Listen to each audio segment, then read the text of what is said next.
Well, hello everyone, and welcome here to Portsmouth. Nick Anastas, Kristen Cameron with you, getting set for a heavyweight matchup here in Division 1. It's Bishop Guertin and Portsmouth on the girls' side, opening week statewide here in 2024. This one a rematch of the semifinals from a year ago. Portsmouth, well, they brought back a lot of that team that knocked out the BG Cardinals in the semifinals. And in the minds of many, may be the favorite in Division 1. Of course, the Bishop Guertin fans would disagree. Both teams coming in already with victories under their belt. Portsmouth, a road win at a very stubborn Pinkerton, 11-9 a couple of nights ago. And BG notched their first victory with a 12-4 win over Souhegan. Both teams are loaded with future college talent. Both programs have certainly asserted themselves at this point. And really, Kristen, anybody's guess what we may see here on a rainy Thursday night on the Seacoast. We have a great matchup ahead of ourselves. I think both teams come back last year off successful seasons, but they're going to be hungry to, be competitive this season and ultimately to bring home the championship. They're both top contenders. Yeah, I think motivation is there for both teams. Portsmouth, of course, came up just short in the championship round a year ago under head coach JoJo Curro. That was, of course, year one in D1 for Portsmouth, and they almost took home the trophy. Of course, Bishop Guertin, they're used to sustained success, but they've got a new face on the sideline as well. Callie Santos, a former teammate of yours and a BG alumni, now in the head coach's role. Of course, Leslie Y is still a part of the program, a part of the staff, but new head coach, same expectations, though, for this Cardinal squad. I think Coach Callie Santos brings a great energy to this program. She is an expert on the game. She has been coaching since her time graduating, playing at UMass Amherst. She coached at the collegiate level at Delaware, at University of New Hampshire, and now she joins the BG program and just really brings a wealth of knowledge and an intensity that is great for this team. Of course, Bishop Guertin, they saw their string of championships broken last year in that semifinal loss. They had won 4 in a row. 2018, 2019, there was no season, of course, in 2020 due to the COVID-19 situation. They followed that with back-to-back championships in 21 and 22. So they're hoping to make it 5 out of 6 if they can get back to the promised land this year. And they're loaded with seniors, as we mentioned, a lot of college commits up and down the roster. And even the bench is loaded, commits there as well. Portsmouth, of course, it revolves around their 2 stars. Senior Annie Parker, the midfielder, headed to Syracuse in the fall. And rising star junior Morgan Runke, already a commit, will play for Loyola a couple of springs from now. So if you're the home team here looking to go 2-0, take us into the Portsmouth huddle. What needs to happen here as we look at some keys to this game? Portsmouth needs that burst right from the start. I want to see them come out with intensity, be scrappy. Draw controls are going to be really big here because both teams can score. So it's who can maintain possession and then who can make more defensive stops. Both goaltenders are solid in cage, but really the star power on these teams is in the offense. And so if whichever team can come up, I think, with ground balls and make those defensive stops will have an advantage.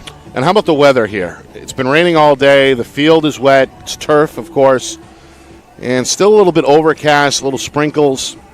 Supposed to avoid the heavy stuff, which is on the way later tonight, but it's certainly a damp field here. Does that factor in at all? If the rain holds off, I think they'll be okay as long as there's, no changes to the sticks. I don't anticipate weather to be too much of a factor. And, most of these girls born and raised in New England should be used to this lovely spring weather. Lovely indeed. 45 degrees. And, of course, we're just a mile or so away from the Seacoast here in Portsmouth, so you got that strong breeze coming in off the ocean as well. Captain's meeting at midfield. We've got a stick check on the way, and shortly the national anthem set to be played here in Clipper Country as well. A little bit late getting off the ground. The JV game started late. It ran late. So this game originally scheduled for 6 o'clock. It's going to be closer to 6:30 when it's all said and done. All right, we'll take a break. When we come back, Game time at the bottom of the hour. Bishop Guertin and Portsmouth in our Friday Night Lights New Hampshire Game of the Week, presented by Beals Insurance. Our broadcast today, as it always is brought to you by Beals Insurance Agency, with locations now in both Bedford and Londonderry. Whether you need home, auto, or business insurance, Beals Insurance will get you both the price and quality coverage that's right for you. Just call 603-471-9999 or visit BealsInsurance.com to request a free quote and start saving money today. Again, that's BealsInsurance.com. The New Hampshire Tomahawks promote the highest level of club lacrosse competition, not just in the state, but in the country. Looking to get recruited? Director Chris Cameron keeps an open dialogue with the nation's top college lacrosse coaches. Over 400 New Hampshire Tomahawks alumni have played at the college level, including the ACC, Big East, Big Ten, Ivy, NESCAC, NE10, and more. The New Hampshire Tomahawks coaching staff has over 100 coaches, including current high school, varsity, and college coaches. The Tomahawks offer training for players of all ages, clinics, camps, and leagues, along with spring, summer, and fall elite teams. So play with the best. The New Hampshire Tomahawks, showcase and development for college lacrosse. Visit NewHampshireTomahawks.com and girls.nhtomahawks.com. How can you reach your team's fundraising goals at no risk and no cost? MG Sports offers a variety of products to make your team's fundraiser a success. Their products include tickets and discount cards to hundreds of local businesses. MG Sports now has a digital platform where athletes can raise funds in the comfort and safety of their own home. So become another lacrosse program like Bedford, Goffstown, or Memorial that sets fundraising records every season. MG Sports, fundraising made easy. Visit mgsportsfundraising.com to start raising money for your team today. All right, back here in Portsmouth. The stick check ongoing on the field, moments away from face-off between Bishop Guertin and Portsmouth in our Friday Night Lights New Hampshire Game of the Week. Nick Anastas along with Kristen Cameron. And we got a milestone watch here tonight as Portsmouth junior Morgan Runke is just 2 goals away from 100. Obviously a big milestone if that happens tonight. Both teams hoping for their second victory in the early season. As we highlighted, Portsmouth a 2-goal win over Pinkerton. Bishop Guertin took care of Souhegan by a final of 12-4. How important is it, Kristen, to get off to that 2-0 start? That's certainly what's on the line here. I know it's still very early in the season, opening week, but just how important is it to go 2-0?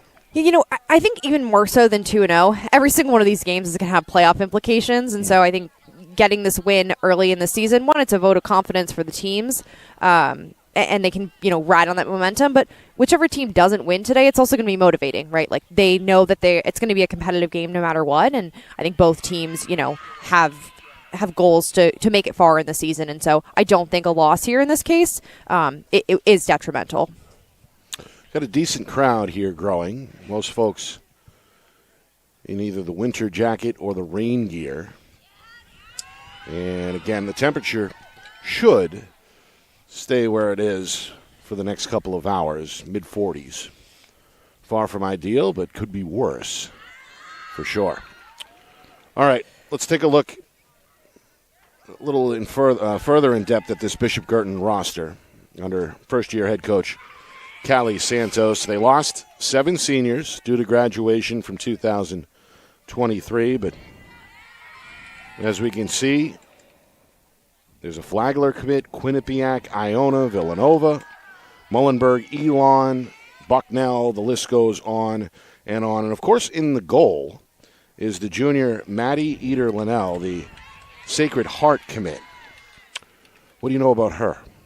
Yeah, Maddie brings good experience to this team. She played early on in her career. I think getting that experience early on is really helpful, especially just, building those relationships with the teammates. They trust her now.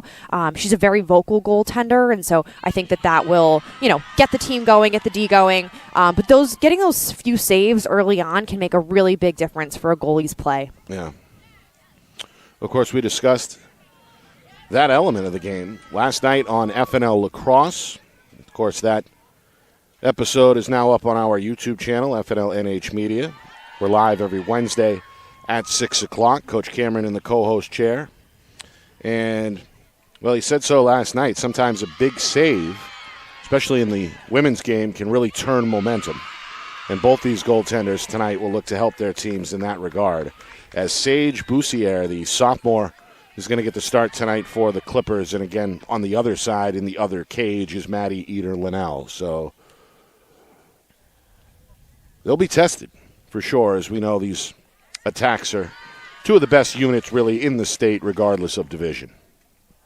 One of the things I'm excited to see tonight are some of the new players joining the Portsmouth roster. They've got a really loaded freshman class, and I'm excited to see, how those players are utilized. Emery and Reagan Lawton and Georgia Bouvier coming onto the scene. They really could be impact players for this team. Yeah, Coach Curl may have to lean on some of these younger players, not only tonight, but throughout the course of the campaign.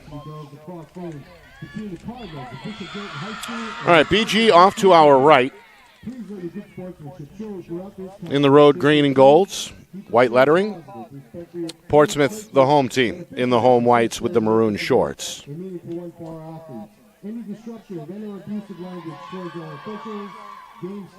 It's the Portsmouth AD you can hear over the loudspeakers. Tom Kozlowski is also serving as the public address announcer, as he typically does, working double duty. Two officials, Libby Mungeon and Matty Osborne, hoping to keep this thing moving as we're, again, running about a half hour behind due to the late start for the JV game. All right, no national anthem, as that was played before the JV game. So we're going to jump right into it here momentarily. 4 12-minute quarters. That is new at the high school level. It formerly was 2 25-minute halves, but we have now 4 12-minute quarters, running clock with the exception of between goals.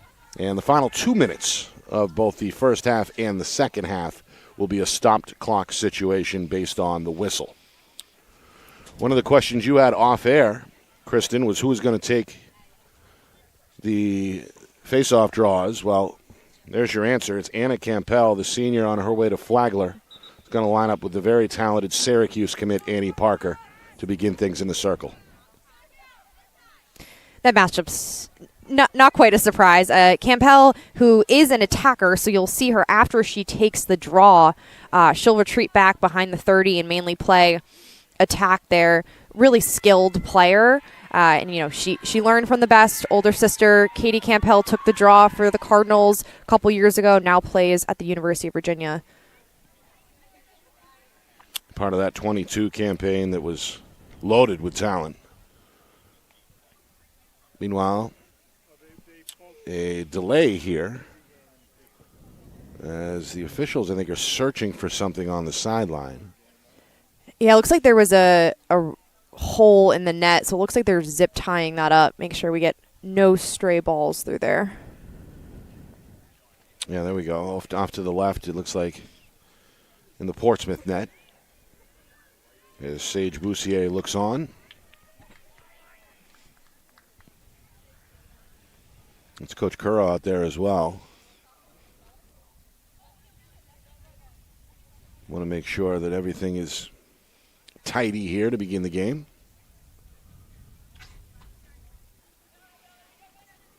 Well, JoJo Currow, of course, guided Portsmouth to great success at the Division II level prior to jumping up to Division I last year. And really, that semifinal win over then-defending champion Bishop Guertin, one of the highlights for the program and for Coach Currow. And again, in the minds of many, they were predicted to win the whole thing in the preseason coaches poll, which was released earlier this week. You can read up on that on our friend Joe Marshallana's website, nh-highschoolsports.com. Well, Coach Currow's still over there. This is a tough situation. We've got a game that was already delayed a little bit. We got players on the field. They're probably getting a little cold, but we'll get things moving quickly. 6:36 local time now. And as you mentioned, a lot of standing around over the last couple of minutes to the detriment of the players. As the players are lined up here, we can, take a look at starting lineups, where players are positioned. One thing we can see on the Bishop Guertin bench is we've got freshman Lola Dumont in the box. She's a very talented player who it's great to see making an impact early on. Younger sister of Brady and Alex Dumont, who are big contributors on the Bishop Guertin boys team. Dumont, the lone freshman starter for Coach Santos. And a few freshmen on the other side for Portsmouth as well. May or may not see time today, but there's a handful or so on the roster. All right, Coach Currow and the official jogging back toward the sideline. Coach Currow all smiles,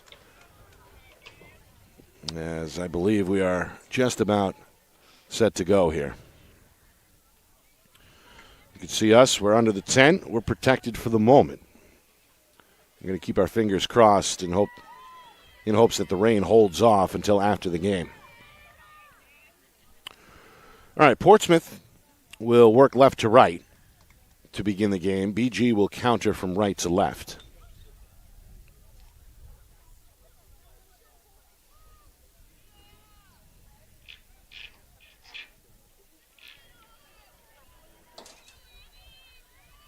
And again, 2 officials. I believe they move to 3 once the tournament begins.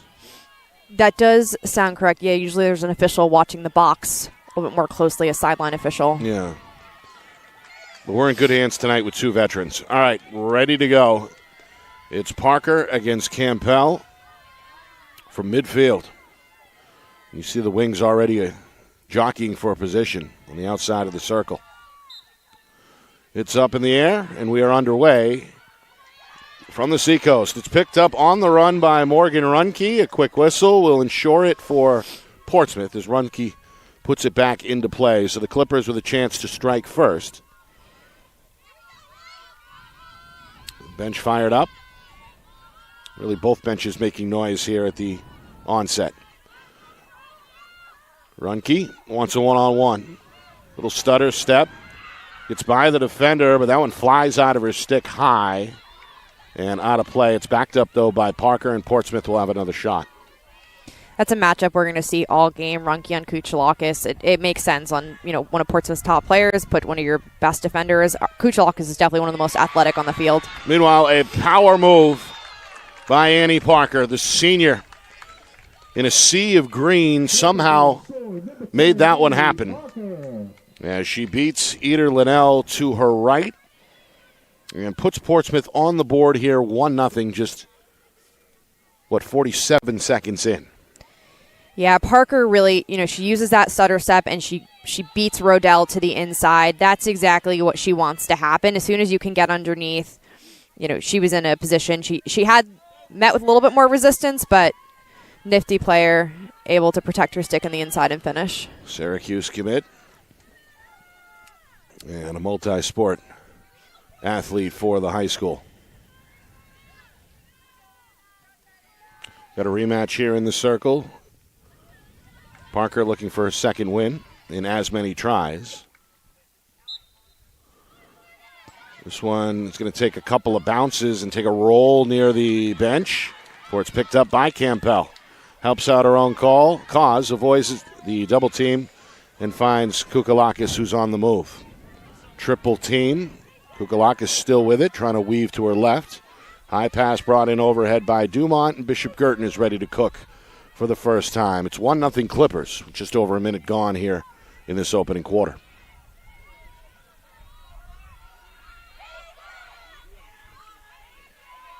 Skip pass. First touch up top for Cameron Schmidt, senior midfielder on her way to Bucknell. Backdoor Campbell with a rocket. Well, found the soft spot in the defense. Pass on target. The shot comes in low to beat the sophomore Boussier down by the ankles to tie this game at 1. That was an excellent pass. Keeping your head up is so important. It's critical to being a great attacker, and Redfern has that vision. Campbell able to finish with poise. You see that just little hesitation with the stick before she puts it low. So an impressive opening possession for Bishop Guertin. As you can see, the attack on both sides here ready to go. 2 goals already. Just a minute and a half in. 1-1 our score. And also 1-1 in the circle so far. BG hoping to ride the momentum. This one goes opposite side, takes a bounce at midfield, and now it's anybody's guess as Kukalakis beats out Parker for the ground ball. Back-to-back wins there to gain possession, and the Cardinals now looking for their first lead. So much of the draw is not just, how skilled the draw taker is at the center circle, but really how skilled your circle girls are. You want to be scrappy, fast off the line, and that really is a battle. Kukalakis as scrappy as they come. A veteran who has been a part of the program really since day one. Meanwhile, Dumont was bumped, lost it, and it's scooped up in the cage by Boussier. So a break there for the Portsmouth defense. And now the task, try to beat this BG ride. Instead, it goes off the stick and it's picked off. Skylar on the move. This is Neftali. Skylar Neftali, the senior attack, is going to draw a whistle. A little too aggressive there by the Portsmouth defender, Matty Houghton. As you get a look there at the contact. See if she wants to shoot here, if it's a little too deep. It's not the best hash to shoot from, but if she's fast off the line, she might be able to get herself a better angle. Neftali, part of that talented reserve group from a year ago, gets a chance to start now as a senior. Looking for an early goal, but it won't happen. Boussier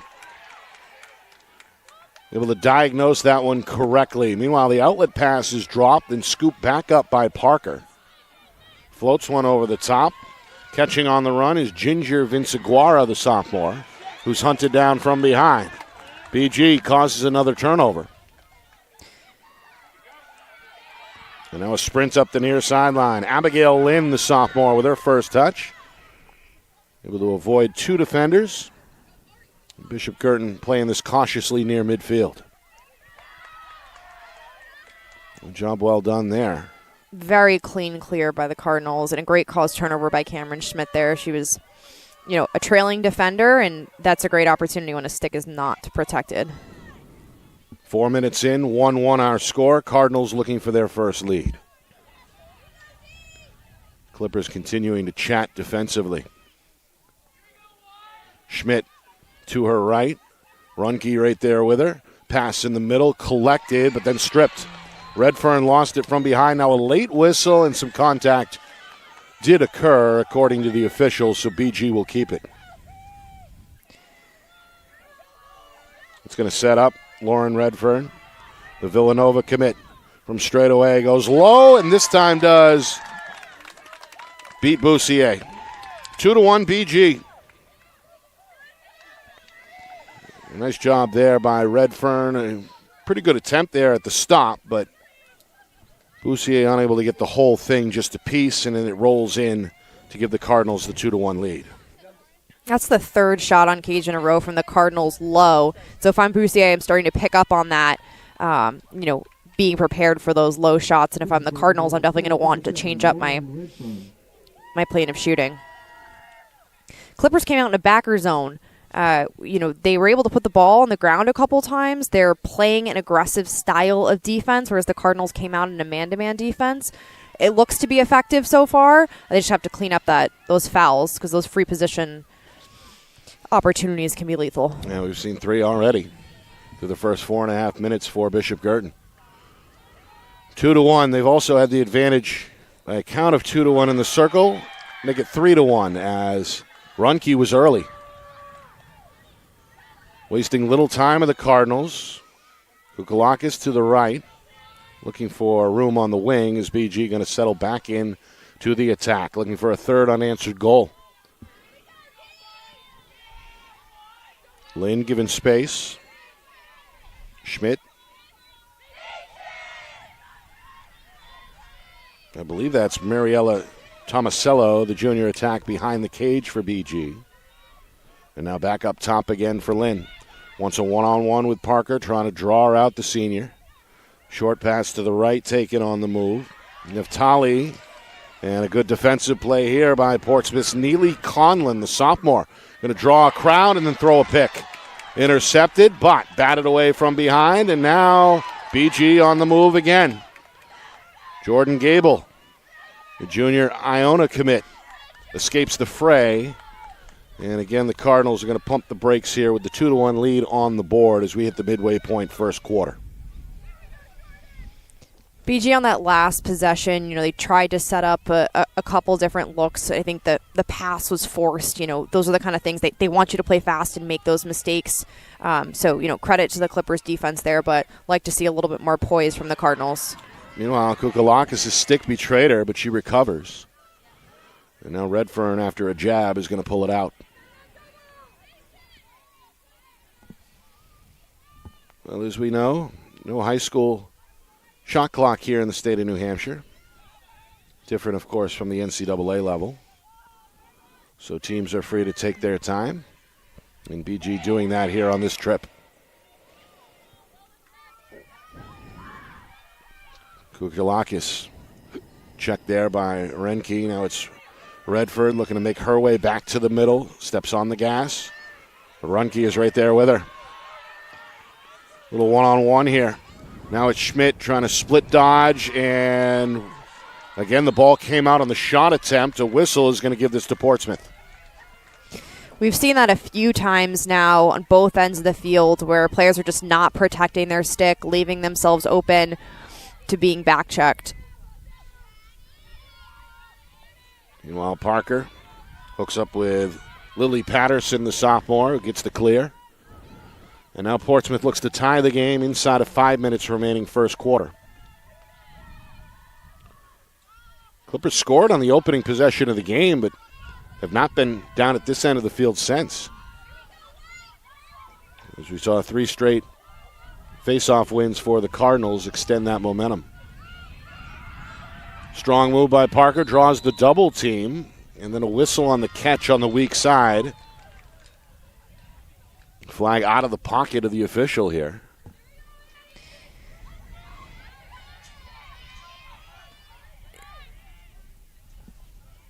Yeah, it looks like they were called, they called a cross-check or stick to the body outside the 8 meters. So they just set Parker up on the 12, so not a free position opportunity. We hit the 4-minute mark first quarter. Cardinal defense continuing to talk. Meanwhile, a little bit of fog starting to settle in here over the field. It's been rainy all day. Runke, good switch, puts her shoulder down and fires one just over the crossbar. Well, a power move for the junior. Pretty good defense there as well. Second shot attempt for Runke.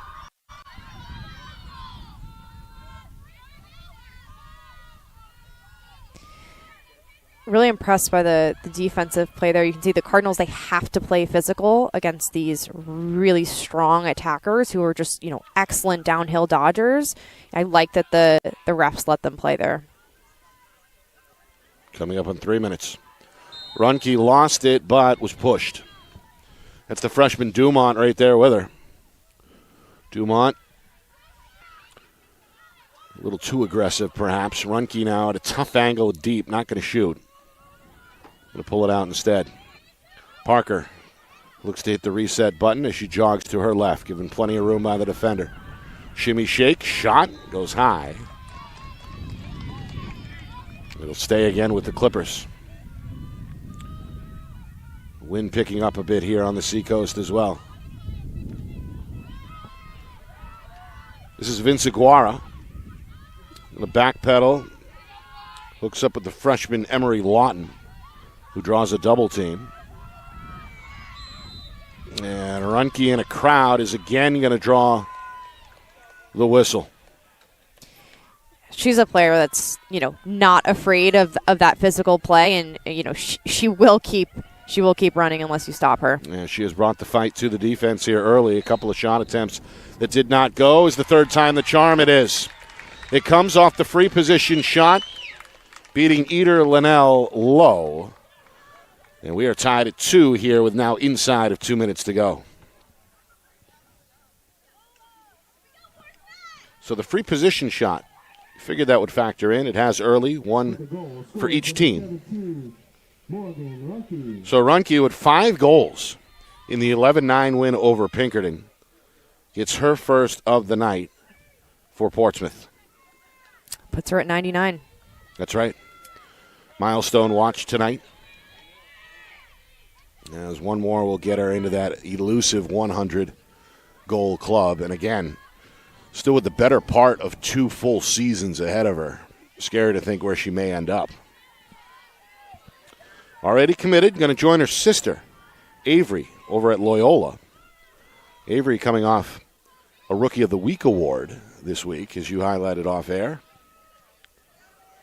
And we spoke with her last night on FNL Lacrosse. You can check out that live that recorded interview at this point anytime you want on our YouTube channel. Some good stuff from the Loyola commit.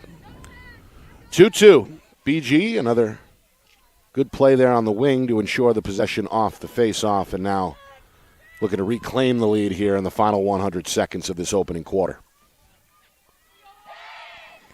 Runke gets the stick in the passing lane. This one escapes the 30-yard line.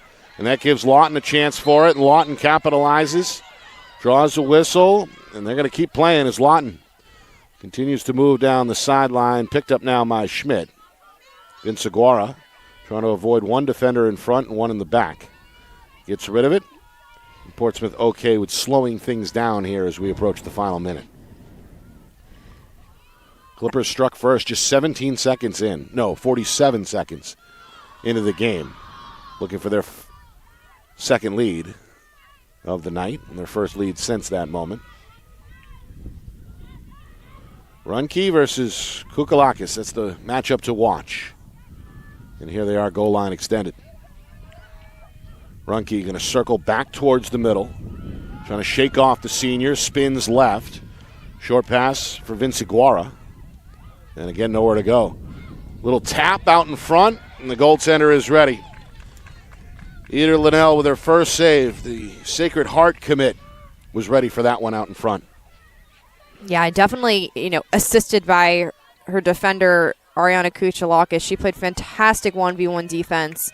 Very agile and able to stop a strong dodger like Runke. BG down to 10 seconds here. Redfern finds Schmidt out in front, who scores. Well, a beautiful catch and finish from out in front. That one sneaks in just underneath the crossbar. And the Cardinals, with just 4 seconds to spare in this opening frame, retake the lead 3-2.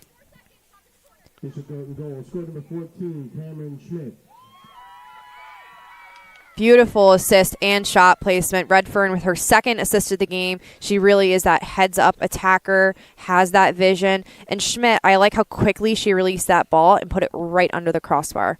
Excellent finish. Strong first quarter for Redfern. A goal to go along with those 2 assists. So 4 seconds remain. BG looking to hold their advantage in the circle.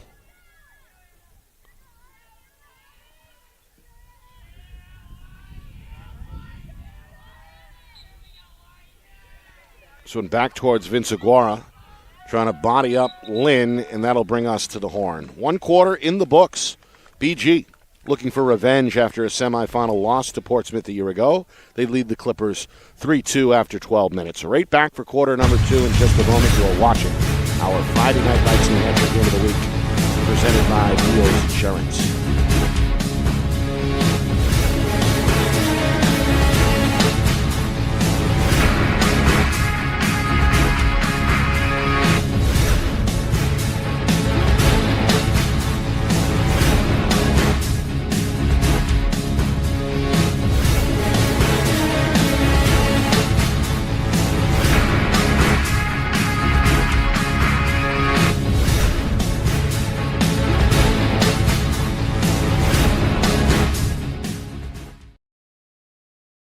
Our broadcast today, as it always is brought to you by Beals Insurance Agency, with locations now in both Bedford and Londonderry. Whether you need home, auto, or business insurance, Beals Insurance will get you both the price and quality coverage that's right for you. Just call 603-471-9999 or visit BealsInsurance.com to request a free quote and start saving money today. Again, that's BealsInsurance.com.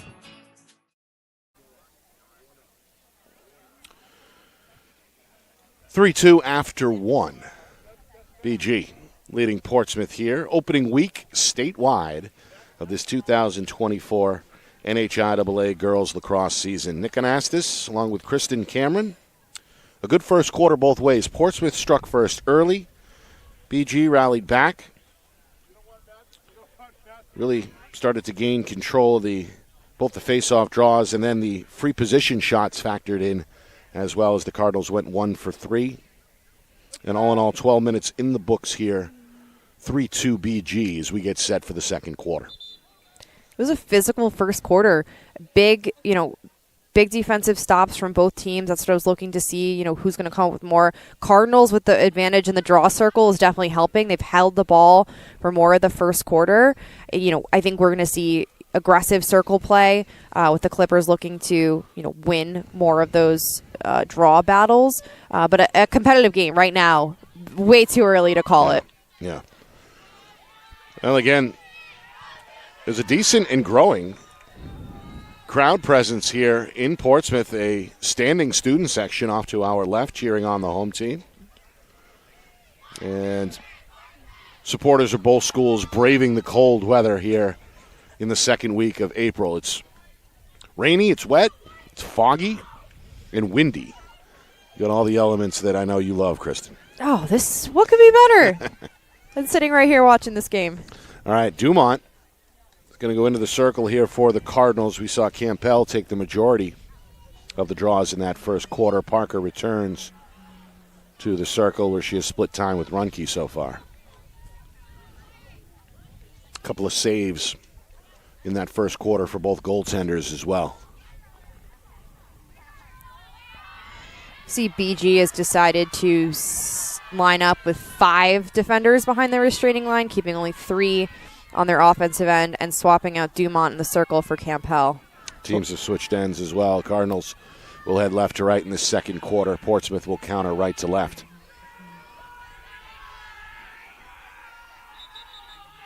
Whistle, somebody went early. And it's given to the Clippers. Parker wastes no time. Full sprint to her left. Now going to jog to a stop here on the near wing. Goals in that first quarter. Parker and Runke, to nobody's surprise for Portsmouth. Spread out on the BG side as well with Campbell, Redfern, and Schmidt. Redfern with 2 of the assists on the other goals that she didn't score.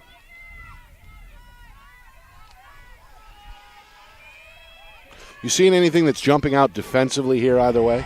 Yeah, BG is, bold choice. I like it to decide to just play man. So they're matching these Portsmouth attackers 1v1. But that's the risk that you run there. If you don't have that slide ready to go, you get burned. Runke, one of the state's best, and there it is, number 100. And you can see the crowd. They're holding up homemade signs with the number 100 on it.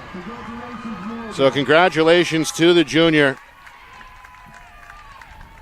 More importantly, ties this game at 3 in the opening minute of the second quarter. What an incredible milestone. And like you mentioned, to reach so early in her high school career. We see Coach JoJo Curo running off with that 100th goal ball that she'll save and cherish. Quite the milestone for sure. And again, a not just a good player, but a good kid as well. We spoke with her last night on FNL Lacrosse, an extended interview, Coach Cameron and I, and you could tell she's a team player, has embraced the role as a leader in her junior season. Well-spoken, and we know Loyola is going to get one heck of a player a couple of years from now on the field. was very excited when she chose Loyola. Keeping that sister duo together is an amazing accomplishment, and there's a lot more to that storyline.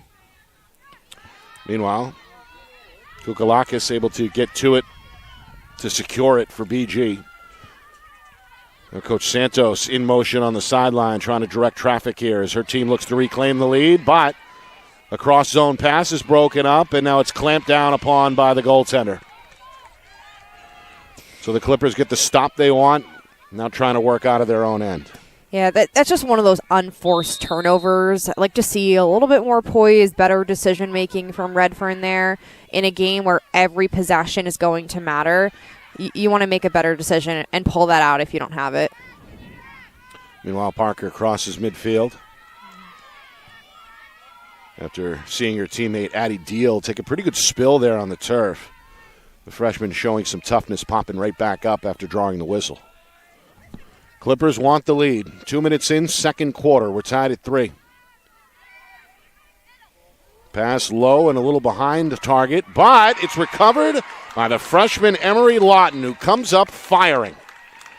Clippers retake the lead as Lawton goes low. Back-to-back goals now in this second quarter for the Clippers. 4-3 Portsmouth. Yeah, that was a nice recovery by Lawton there. The first feed to inside to Bouvier was, questionable, but Lawton was able to come up with that ground ball and then finish. Meanwhile, Coach Santos has seen enough. Timeout Bishop Guertin is the first-year head coach trying to settle her club down. Our broadcast tonight brought to you by Beals Insurance, locations in both Bedford and Londonderry. Whether you need home, auto, or business insurance, Beals Insurance will get you the price and quality coverage that's right for you. Visit BealsInsurance.com. Also by MG Sports Fundraising. That's fundraising made easy. MG Sports Fundraising is the official fundraising partner of Friday Night Lights New Hampshire. Visit mgsportsfundraising.com and start raising money for your team today. And finally by the New Hampshire Tomahawks Showcase and Development for College Lacrosse.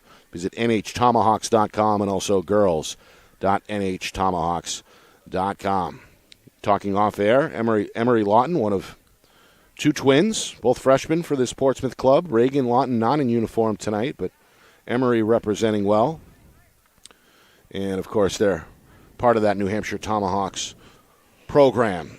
We talked at the top of the show, Kristen, how Portsmouth may have to lean on some of these younger players as the season goes on. And, well, if Lawton's going to come up big like she did a moment ago, they're going to be just fine. Yeah, and I like the confidence there, too. She puts herself in the mix. After fellow freshman, Bouvier wasn't able to retain that feed. She was there, and those are the kind of situations that you want to put yourself in, ready for that big moment. So BG finding themselves trailing for the second time in this first half. They gave up the opening goal in the first minute, but played with the lead the majority of that first quarter. But again, back-to-back goals here in the first 2 minutes of the second quarter for Portsmouth. Flips the script a bit. A little different of a face-off approach here with 2 players for Portsmouth on the same side of the field. Parker in the circle. Yes, this could go one of either 2 ways. Parker could be trying to draw it to herself. By stacking your players on the other side of the circle, you're really just eliminating those people who can contest the ball, but Dumont was able to pull it to herself. Took a hit there from Parker to draw the whistle. Now the freshman Dumont trying to avoid Parker. Finds Kukalakis, and the Cardinals find safety. Hoping to find a way to score a 4th goal and tie the game here. Redfern turns on the gas, goes right to the cage, and they're going to wave it off. They actually, so that goal is going to be good, and then they called a push after the goal. Okay. Yeah. Yeah, that makes sense. As Redfern got the step there on the goal line extended move. You can see there, got inside of the junior Abby Stacy. And then a push, looked like from behind, a little bit of a trip maybe as well, sent Redfern sprawling. So it will count. BG gets the answer they wanted. Redfern gets her second goal. And we're even 2.5 minutes into the second quarter. We've seen that type of move a few other times in the goal with these attackers just trying to get underneath their defender. As a defender, knowing that's coming, you really want to be more intentional about cutting off that angle and not letting them get to the inside. Yeah, as they say in basketball, you can't get beat baseline. Meanwhile, pretty good scoop on the run here for Parker, Portsmouth. Now it's on them to retake the lead. Trying to find some spacing here. Well, the Cardinal defense, they've been very vocal. You can hear them all the way up here, and that's been the case throughout this first half. And as we know, Kristen, communication is key, especially on defense. Especially on defense, especially when you're going to play man-to-man, you have to be calling where that second, even third slide is coming from should you get beat. Eder Linnell with a good chest-high save, her third stop of this first half. Redfern in transition the other way. Ducks away from one defender and draws a whistle from the second. And this should be the fourth free position shot attempt for BG. Yeah, that's going to be called every time, especially you can see Runkey's coming over the head and into the sphere. Redfern looking for the hat trick. You bet. Able to beat Bruchier to her right. Sneaks it inside the pole for her third goal. She's got 5 points here in this first half. 3 goals, 2 assists. Her team out in front 5-4.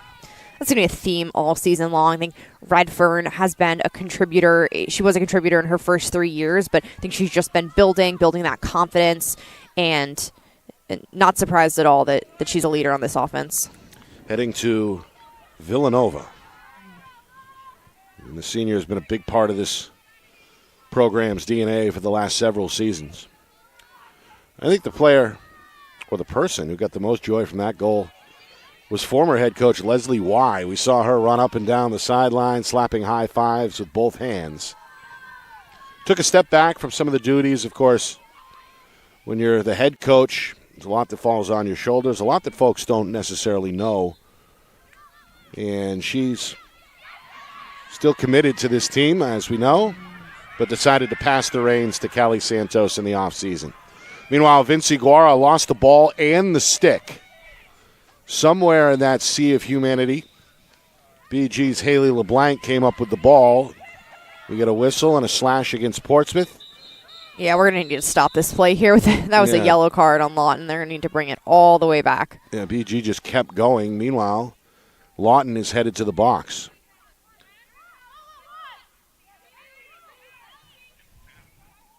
So it's the first penalty either way.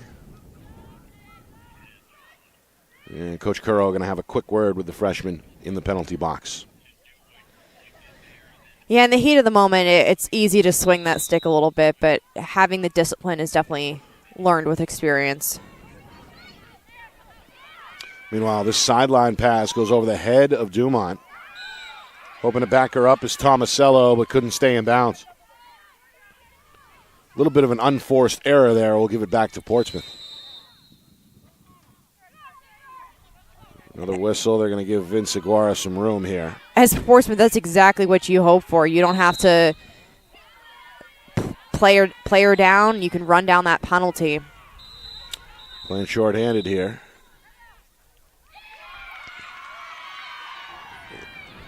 And meanwhile, the official is going to pull the card back out of the pocket here. Well, Anna Campbell a little too aggressive near midfield. And it was the official on the far side of the field that made the call. So now each team with a player in the box here with 4.5 gone by in this second quarter. Yeah, before Campbell got that card, Portsmouth would have just, run down that penalty clock. But now with an opportunity to play 6v6, I wouldn't wait for Lawton to be released. I'd try and play 6v6 now. Let's see how they want to play it. Vince Iguara given plenty of room far side. Now back up top. It goes to Parker. Parker's going to look at her head coach, and they're having a conversation as we speak. Coach Currow's got something in mind here as the Clippers look to tie the game. 5 minutes gone, second quarter. Well, so far, no sense of urgency here from the Clippers. Yeah, there is going to be, a difference in those penalty times. So, with no shot clock, there is no, incentive to rush this now. Maybe a 15-second differential between penalties? I don't love that. I think one of the things that goes wrong when you're trying to wait for those, end of clock, end of penalty type plays is you don't give yourself enough time. Can be tough early in the season as well when you haven't had a chance to necessarily practice it either. So Parker going to find Patterson here. He'll switch spots. It goes back to Parker. She looks over her right shoulder at the clock. We're at the midway point. Lawton is out of the box. So a man advantage for the moment for Portsmouth. Parker given the green light. Given room by the defender. Going to jog to the top of the box. Try to spin right. Draw a slide. Finds Runke. Back to Parker. And a whistle here is going to go against the Cardinals.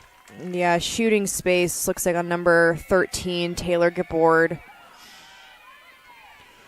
So Portsmouth scored one earlier on the free position shot, hoping to tie the game at 5. Parker sprints right at the cage and then fires off the pole. An immediate whistle as one of the Cardinals went down. We get another look there. Parker got inside of Kukalachis, and the two both hit the deck. So I think this is against Kukalachis, and Parker's going to have a second opportunity here from straight away. Yeah, I am surprised that they awarded the free position to Parker there, just because it's a shot and a score. She did kind of trip. Her body was actually kind of the one to trip Kukalachis, but regardless, it was awarded to her, and she finished. Second goal of this first half for Parker. And back and forth we go. Neither team has been able to piece together a quote-unquote run. The most we've seen 2 consecutive at 2 different times in this first half from Bishop Guertin. Yeah, this is kind of the game that I expected, that back-and-forth battle in the draw circle, teams were just trying to come up with defensive stops. Like we said, both teams can score. And so it's going to be some of those plays between the lines, ground balls. They're going to make a difference here. And goalie play. Goalie play can definitely be a momentum shifter. Both goaltenders with 3 saves apiece. Unofficially, of course, here in this first half. That one scooped up off the carpet. Abigail Lynn the first to it. Lynn going to stay with it, trying to outsprint 2 defenders along the near sideline. And it's mauled from behind by Parker. Let's get the Bishop Guertin fans who have made the drive up from Nashua clapping their hands as Parker is sent to the box with the second Portsmouth penalty of this second quarter. Yeah, you see Parker, she swung for it first, missed, swung again, and this time checks Abby Lynn's stick almost into her head, and so that's going to be called every time. Well, Kristen, you expected a physical game, and we have seen that here in this first half. We have. I'd like to see physical, clean, safe play, but I do think this, aggressive style of lacrosse, it's not surprising given, the talent that we have in both teams, the commitments. They're used to that physical play on the club scene, and that's translating to this high school game. And both teams, of course, motivated for different reasons. Parker and her club came up short last year as Portsmouth lost to Bedford in the championship round in the Clippers' first year in Division I. And Bishop Guertin, of course, they were the bullies on the block for a long time, 4 in a row between 18 and 22. Meanwhile, this pass dropped in the middle, and now a scrum breaks out. This one's still up for grabs. The ball flies in the air as the whistle sounds. I do believe that ball is going to be awarded to Naftali. It looks like amidst that scrum, there's an empty stick check. She didn't have possession yet, so you cannot check her stick. You called it right. Naftali, the senior, is going to stand in here from 12 meters out straight away, hoping to give BG the lead. Coming up on 4 minutes to go, second quarter. 3 steps, shot, and score.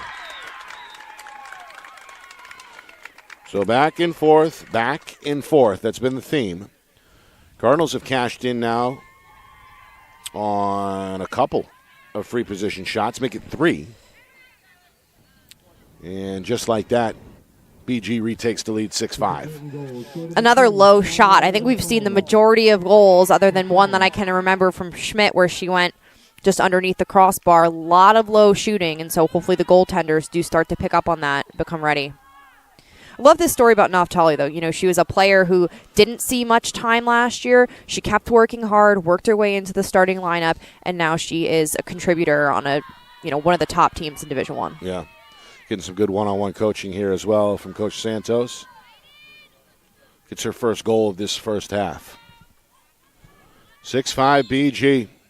Runke back in the circle for Portsmouth.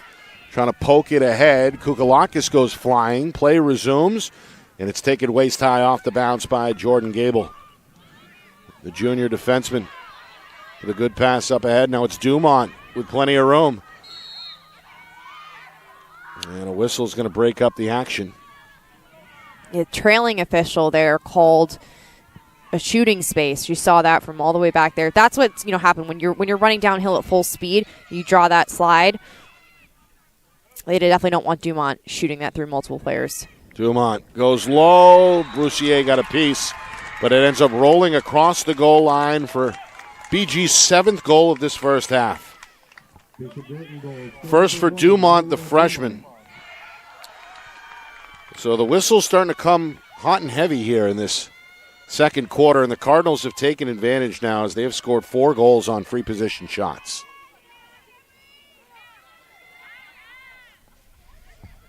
.326 to go until halftime. Coming up at halftime, stats, highlights, analysis. Take a look around the league as well. Opening week here in the Granite State. That's all coming up at halftime.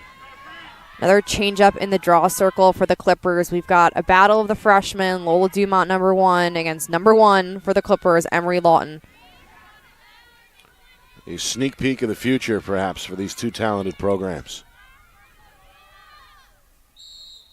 The two freshmen battling. It's Vinci Guaro who got the step and plucks it out of the air for Portsmouth. Clippers needed that draw. They get it. BG with their largest lead of this first half on the board at 7-5. Home team hoping to cut that in half here. See Portsmouth, they're taking a second to get set up. They're wide right now. They've got their penalty released. 2 penalties against Portsmouth in this first half, 1 for BG, all coming in this second quarter. Parker, a little bit of room here, going to go right. Trying to shift back to the left, back to the right, and there's the whistle. Another shooting space call. Jordan Gable, the defender, guilty there. So Parker looking for the hat trick. More importantly, hoping to get her team within 1 goal on the scoreboard. Parker, a little wide on the shot. It's batted loose. It's in the air. It's out of the box. Rolling back towards midfield and getting it just shy of the 30 is Runke to keep it at this end for Portsmouth. That's a great ground ball. That was a hustle play. She was not the front of the pack, but she sprinted to get that ball. Those are the types of plays that make a difference. She just got her team another chance, another possession. Runke. Good switch here defensively by BG. Runke trying to power away to the goal. Again is knocked down. And a whistle sounds. We got a stop clock now inside of 2 minutes. Minute 44 on the clock. And Runke going to brush herself off and stand in here from about 12 meters out. Runke on the run. Shot knocked down. BG open to cover it up. A whistle is going to help the cause. 4th stop in net for the junior Maddie Eder-Linnell. Yeah, she read that one. Runke was consistently shooting low in this game, and so Eder-Linnell picked up on it and was ready. She's looked good in this first half. She has. She let that other one, just make it in the goal, and so she was ready to get that stop. Dumont for Schmidt. Schmidt all the way to the cage. Shot and score. The pass on the money, and Cameron Schmidt does the rest. The Bucknell commit gives the Cardinals their largest lead, and now 3 unanswered by BG. It's going to make Coach Curro think about it.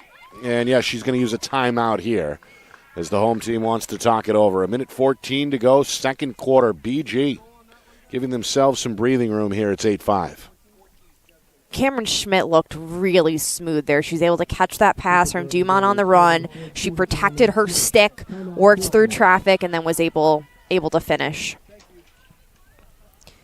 I will say, that type of play, when you have someone running at that speed down the middle, you really don't have an option unless you are going to, play really, really solid defense. A foul can help you in that. We saw that on the other end where, BG fouled. It was Abulin got called for it, and then we come up with a stop. And so it's a decision that you have to make. Do you take the chance and maybe give them a free position, or you just let someone run down the middle? Certainly a fine line. As a defender, especially in transition, how do you make that on-the-fly decision? And if you try to challenge, how do you avoid the whistle? Yeah, I think it's all about your body positioning, so you want to try and get your feet underneath that defender if you can. And one of the most common mistakes is made is you can have that great body position, but that horizontal stick is going to get called every time. And so if you can keep that stick as vertical as you can, get your body in front, that's your best chance at stopping the ball and not getting called for a foul. Easier said than done.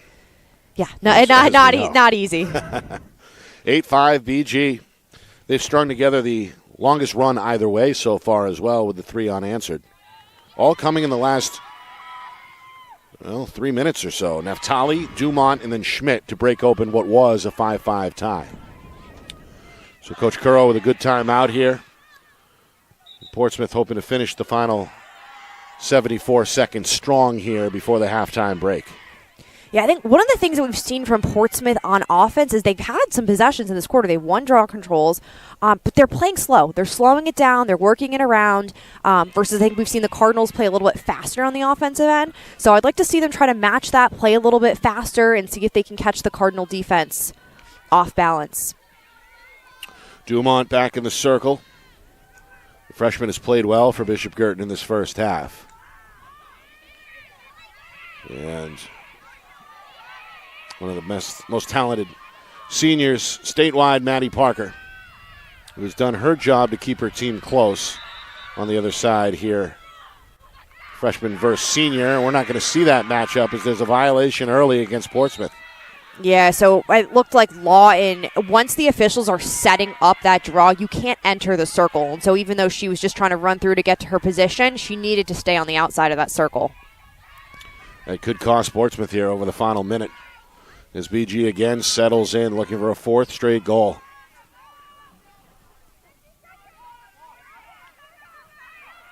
Nobody open. And the Cardinals with the reset button. 45 seconds. Dumont going to cycle it near side. Now goal line extended. It's Redford. Given plenty of room by the defender, Stacy. And BG obviously in no hurry here. Coach Santos hunched over on the sideline in the ear of the senior Redford. 25 seconds. Redfern back up top. Parker, the second defender, is going to force her to make a move. She's going to circle away. Float a pass far side for Schmidt. And Schmidt draws a whistle. It comes with 13 seconds remaining, and that's got the Cardinal fans clapping their hands here on the road. Yeah, Portsmouth was again playing that zone defense, and so Redfern did the right thing, pushing the ball to the backside because that's where the opening is going to be. Schmidt, despite the tough angle, is going to score. Charges the net, gets a bouncer to make this thing 9-5 as Schmidt continues to be impressive here in this first half for BG.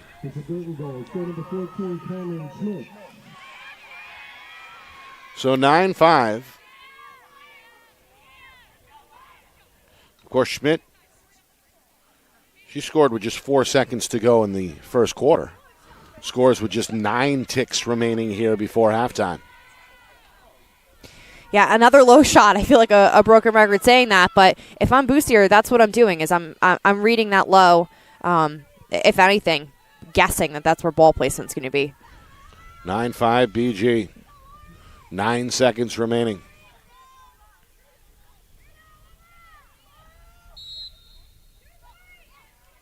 Runke's got it for Portsmouth. Runke's got to hurry. Gets by Schmidt. trying to weave her way to the net. Picked up by Kukalakis. Tough angle shot is wide, and the horn sounds. Well, the final 4 minutes of that first half may have been the difference for BG as they score 4 goals to break open what was a 5-5 tie. Meanwhile, the officials may have blown the whistle there just before the horn sounded. We're going to talk about it here. Right now, the clock shows zeros, but they may or may not add some time here. Nope, they're going to send both these teams to the locker room. BG on the road, looking for revenge after losing to Portsmouth in last year's Division I semifinals. Impressive so far here on the Seacoast. 9-5 after one half of action. Coming up, Kristen and I will break down that first half. Stats, highlights, analysis, out-of-town scoreboard, all the good stuff here on opening week in 2024. You are watching our Friday Night Lights New Hampshire Game of the Week, presented by Beals Insurance.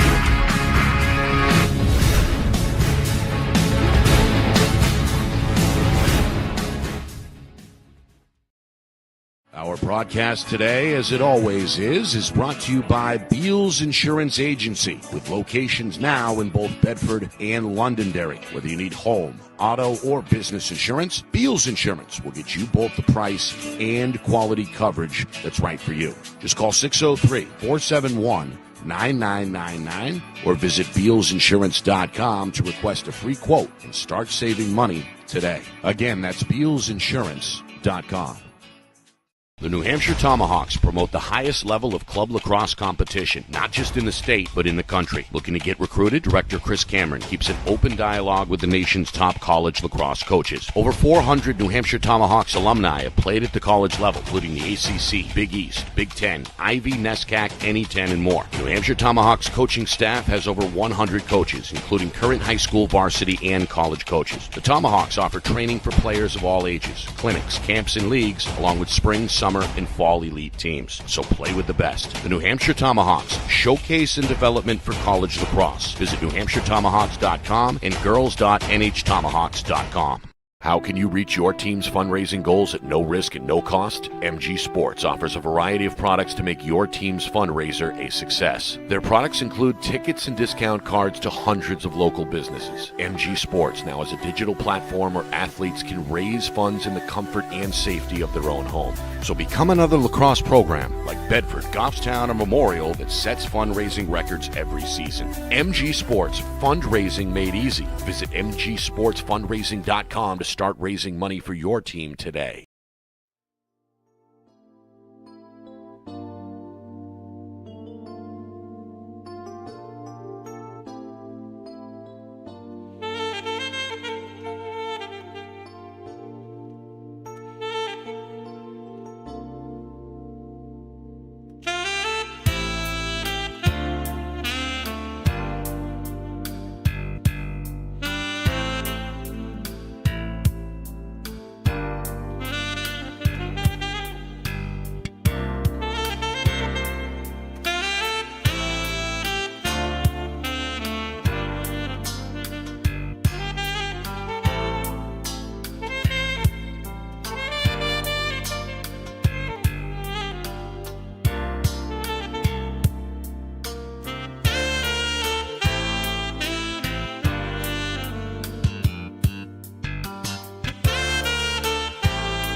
Halftime here in Portsmouth. We got a 9-5 game. High scoring here in the opening week of the 2024 campaign. Nick Anastas, Kristen Cameron. A rematch from the semifinals a year ago in a game won by Portsmouth. BG seeking revenge, and so far on their way to obtaining it. The big spurt, the final 4 minutes of that second quarter. We were tied at 5. BG rattles off 4 unanswered. 2 of those free position shots. And right now, in a pretty good spot with their largest lead on the board. That was a really competitive, fun first half. Even though, the Cardinals went on that run, it felt very evenly matched. Both teams playing aggressive. We saw a battle at the midfield. I'm excited for the second half. Any adjustments either way? You mentioned pace of play, maybe a concern for Portsmouth? Yeah, I think pace of play, and they are, the Clippers on offense, they're running into trouble trying to dodge 1v1, and so I would like to see a little bit more ball movement. They have a very capable attack outside of Runke and Parker, and so getting more players in the mix there could be a good option. Of course, the weather's something to watch as well. Still a little misty here on the seacoast. We've got some fog, and when that wind picks up, it is cold. As expected, as you said, this is spring in New England. Yeah. I'm cold. I like to say lacrosse is a winter sport that we don't get credit for. Yeah, that's a good point, especially up here in the north. But call me soft if you want. It's cold. The players, though, they've been able to keep warm despite some really physical moments in that first half. We saw a lot of bodies on the turf. 3 penalties called collectively in that second quarter. Meanwhile, Coach Curro, she seems relaxed, all smiles on that Portsmouth sideline, despite her club opening this third quarter trailing by 4. Back to the circle. Looks like Lola Dumont gets the vote of confidence from Coach Santos as the freshman is back in the circle for Bishop Guertin to face the senior Annie Parker. This one, a line drive, is going to roll towards that far sideline. Runke is there for Portsmouth. Patterson as well, but neither can collect. It goes out of bounds. Thought they were going to give it to BG. They will. Circle has been an advantage for the Cardinals. Yeah, it looks like there might have been a little bit, confusion there with some of the players, maybe even coaches not knowing who's going to be awarded possession, but a little bit of a delayed call, but it's settled as Kukalakis comes inside the 30. And again, this dangerous Cardinal attack. Back to work here, looking for a 5th unanswered. Trying to extend their lead. Of course, they opened the season a couple of days ago with a 12-4 win over Sauhegan. Portsmouth got in the win column as well with a season-opening win over perennially tough Pinkerton in a 2-goal win. The winner here will escape with a 2-0 record. Kuchalakis got a penalty coming here. A little bit of a poke upstairs, I guess. yeah, so the ref called a stick in the sphere, and that was smart by Kuchalakis. So as soon as the ref, raises that flag, you see that yellow flag in the air, she pulls it out. She knows she's going to have a free position shot, so you don't want to do anything like take a bad shot or, potentially turn the ball over before you get that opportunity. Kuchalakis with a bouncing attempt goes wide, and Portsmouth gets the stop they were hoping for. Parker out of her own end, unchallenged at full speed. Goes by 1, 2, now 3 Cardinals. Floats one over to Runke. Runke down the middle. 2 minutes in, third quarter. Portsmouth hoping to make this a 3-goal game again. First trip on the attack here for the Clippers. Cardinals continuing to talk defensively. That's been a theme. And that BG sideline has been vocal throughout as well. They have a lot of energy all around. It's great to see everyone on the bench too really bought in and engaged, and you never know when your opportunity might come. So it's important to stay ready. One of the bigger benches as well in the division, as you can see, number of bodies on the sideline. Patient possession here for Portsmouth. Parker up top, trying to shake off Goebel, fires, and goes wide. Yeah, we've seen that this play, this attempt to go, 1v1 up top, a little bit of an isolation, and just some of those errant shots. You got to keep trying it when you have players as talented and strong as this, but it doesn't seem to be working like they're probably used to. Pass out in front, in and out of the stick of Georgia Bouvier, the freshman. May have taken her eye off it. Meanwhile, a whistle against the Cardinal defense will give it right back to Bouvier. BG called for an empty stick check there. It's so tempting to, want to hit your stick in the middle, but when the ball's on the ground, you got to just go clean for the ball. Parker, little dance move. Going to backtrack. Looking for movement. Vince Aguara takes over here on the near wing. Nearly 4 minutes in already. Third quarter. Halftime score still stands at 9-5 BG, and now we get a whistle up top. Well, the ball came out of Runke's stick as she collided with the defender Abigail Lynn.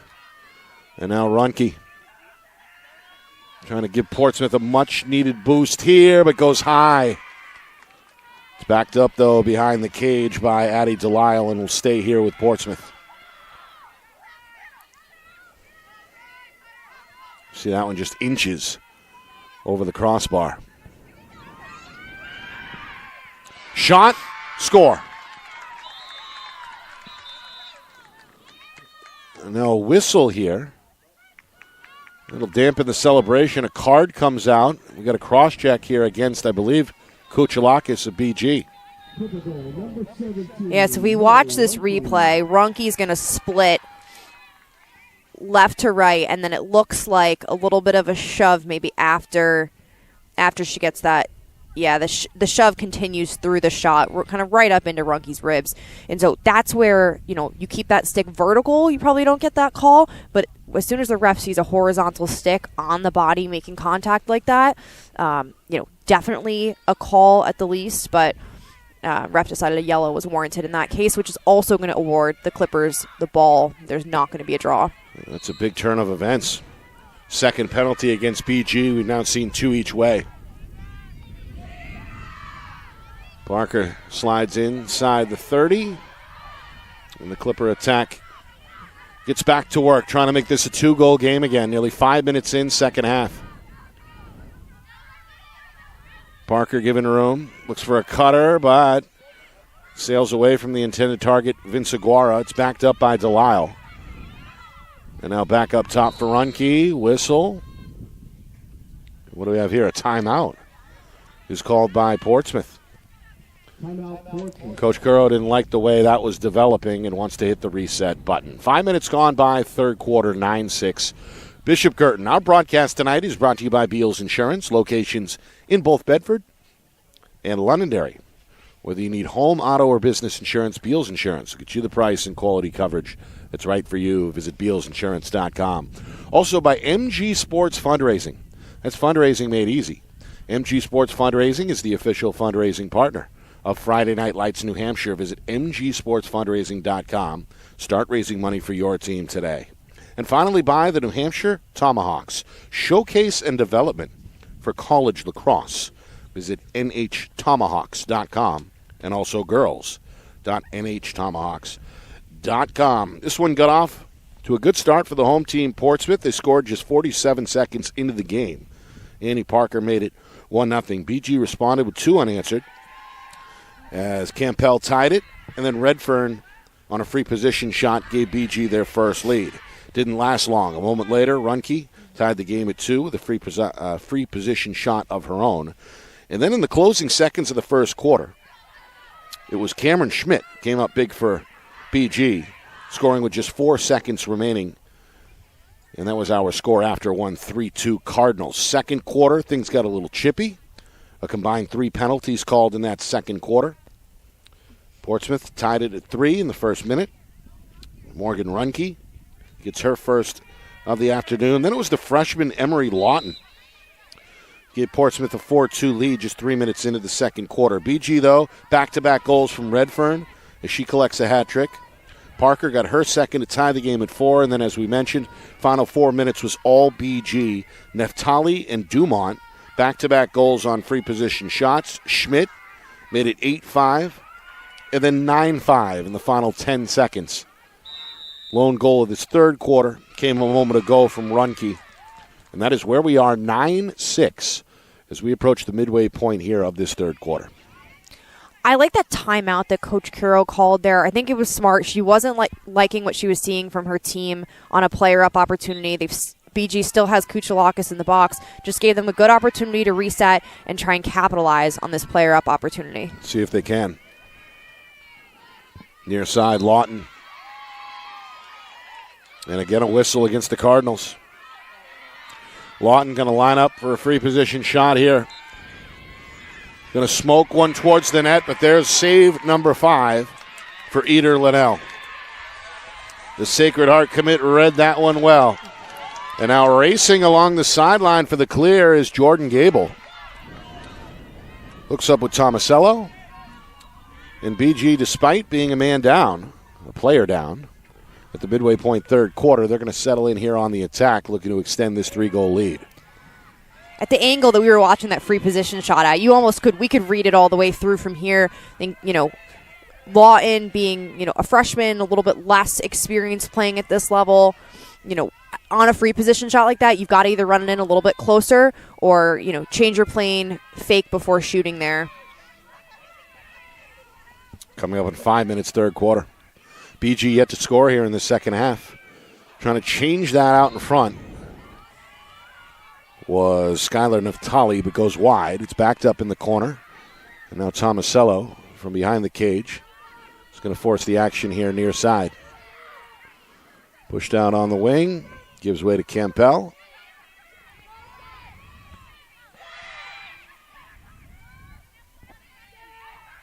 You can hear the Clipper defense in communication here. Trying to shut down the passing lanes. Kukalakis is again met in strong fashion by Parker, a little too strong according to the referee. Whistle goes against the Clippers. And the free position shot, which has been an advantage for Bishop Guertin, another one perhaps on the way here. Kukalakis' pass is knocked down. Good defensive effort by Maddie Houghton, who I believe was the player to get a stick on it. A whistle along the far sideline gives it back to the Clippers. That's the kind of the defensive stop that can really shift momentum. If the Clippers can come up with some transition offense here, get another goal, they're right back in it.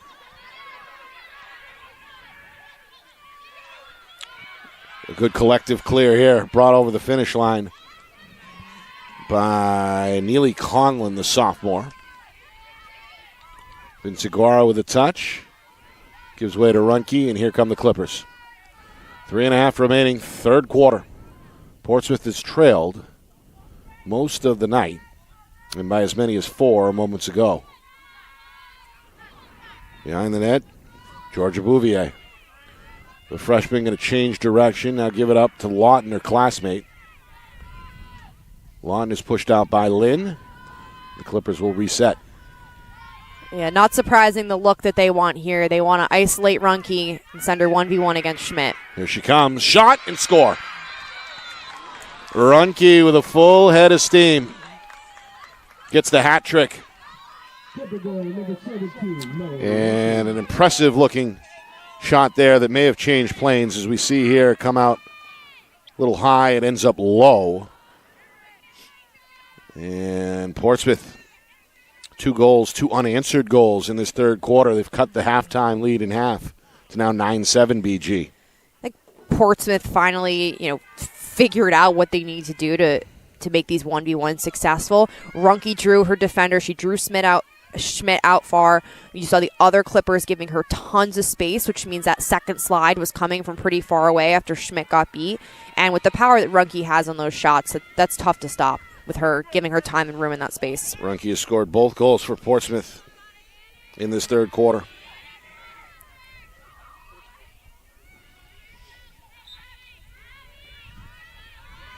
This one over the head of two players before it's scooped up by Parker on the move.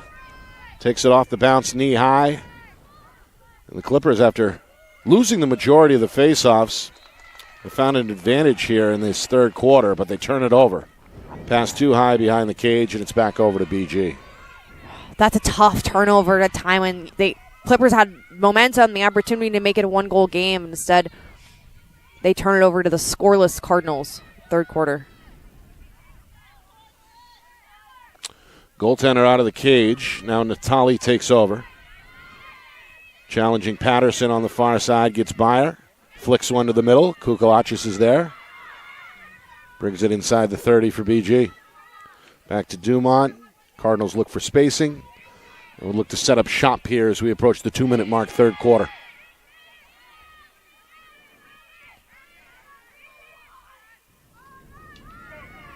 Kukalakis with room. Met by Runke. Goal line extended now. This is Lynn. Dumont, the freshman. Portsmouth continuing to communicate. Schmidt now dancing near side. Vince Aguara, the defender. Up top, Kukalakis. Little drop step. Tough time with the catch, but Dumont recovers. This is one of the best defensive efforts I think we've seen from Portsmouth so far, and they come up with a turnover. They were really poised, disciplined there. And they end up with the ball as Vince Aguara comes out of a crowd. Now it's Lawton. In transition, Clippers trying to make this a one-goal game. Vince Aguara going to fire. The lefty goes wide. And at the same time, we hear another whistle from the officials.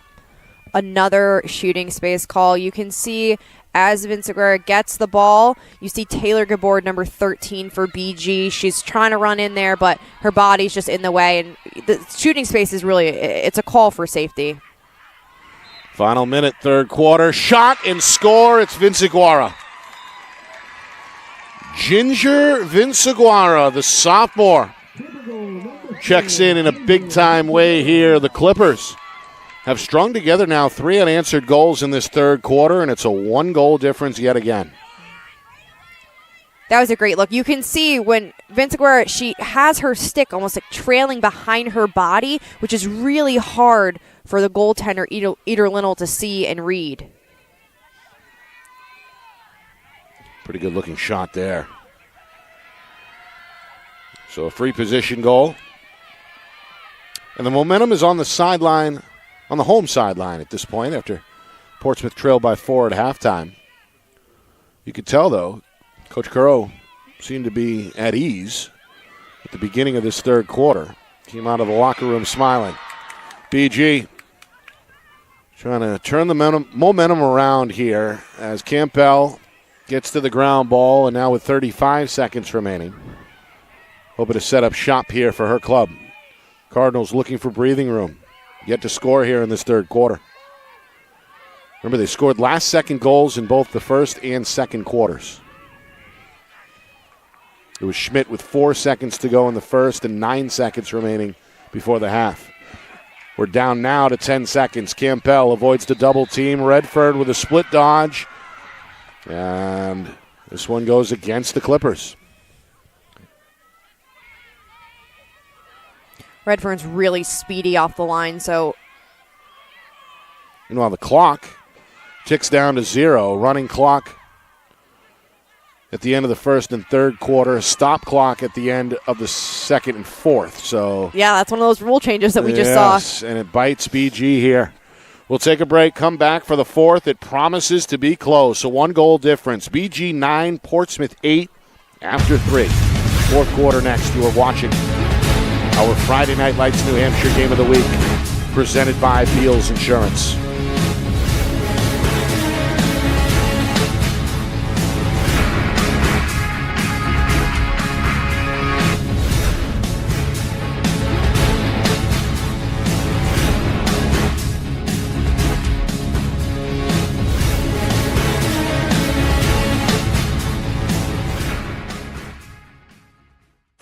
broadcast today, as it always is brought to you by Beals Insurance Agency, with locations now in both Bedford and Londonderry. Whether you need home, auto, or business insurance, Beals Insurance will get you both the price and quality coverage that's right for you. Just call 603-471-9999 or visit BealsInsurance.com to request a free quote and start saving money today. Again, that's BealsInsurance.com.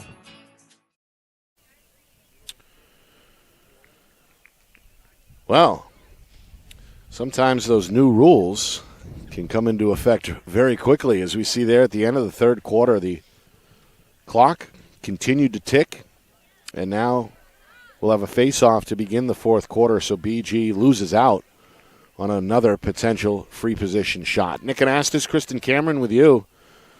1 goal difference. BG held a 9-5 lead at halftime, scored 4 unanswered before the end of the first half. And then Portsmouth puts up 3 in a row in that third quarter. So here we are, a 1-goal game with 12 minutes to go on the Seacoast. Nick Anastas, Kristen Cameron with you in our Friday Night Lights New Hampshire Game of the Week. It's opening week statewide. And of course, we're presented by Beals Insurance. Now, under the lights here, as we move towards the 8 o'clock hour locally, it's been a fun night. Physical game. Revenge on the mind of Bishop Guertin after losing to Portsmouth in the semifinals last year. Of course, the Clippers, well, they're on a revenge tour, period, as they fell in the final to Bedford. I would love to get their first Division I championship banner. 12 minutes to go. Any predictions? Any change in strategy? What are we looking for here, Kristen, over the final frame? I think it's going to be a battle for the next 12 minutes. Just the way we've seen the momentum shift multiple times, runs from BG, runs from Portsmouth. I think this is a tough one to call at this point. And we've heard the energy pick up at the start of this fourth quarter. It's loud in the stands, on the field. Parker continuing to go hard for Portsmouth. Makes it happen there. Now it's Vinci Guara on the run, being chased by Dumont. Lawton far side, Clippers with a chance to tie. Well, what has been the difference between the first and second halves here is it's obviously worked in Portsmouth's advantage since halftime. I think one of the differences that we've seen, or an impactful part of the game, has been those yellow cards and teams that have gone on runs or had, scored goals off of those penalties. I attribute some of Portsmouth's run in that third quarter to the Kuchelakis yellow card. It came after a goal and allowed Portsmouth the possession. They capitalized on that. Chance to tie here with a free position shot a minute in fourth quarter. Parker hustling towards the rim, towards the net. He's going to score that one low. Another memorable night for the senior. And we are tied at 9, and that's got this home student section on their feet and thrilled here with the way this game has turned in the second half. After that goal, we see BG make a change in their defensive lineup, subbing in Sydney Brophy off the bench for Taylor Gabord. Parker had 2 goals in that first half. Gets the hat trick here in the opening minute of the fourth quarter. Joining her teammate Avery Runke in the 3-goal department. It's been Laura Redfern who has paced BG with 3, all coming in that first half. Big face-off here with the game tied. Vince Aguara runs into Kuchelakis. The officials let it go. Campbell takes advantage, and BG has it. That was a big draw control for the Cardinals. They've lost the last few, and this possession is key for them.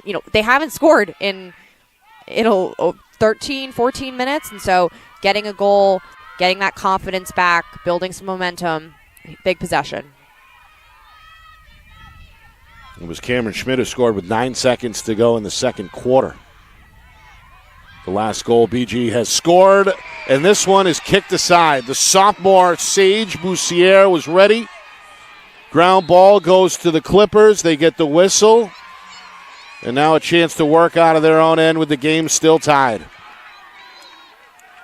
Boussiere with 4 saves. Her counterpart for BG, Eder Linnell, with 4 as well. That was a huge stop. That got the bench going. That got the crowd going. And we talked earlier in the broadcast how a big save can really result in a big swing in terms of momentum. Yeah, I think that was a tough third quarter for the Cardinals. They're playing ahead. They're up by 4 goals after that run.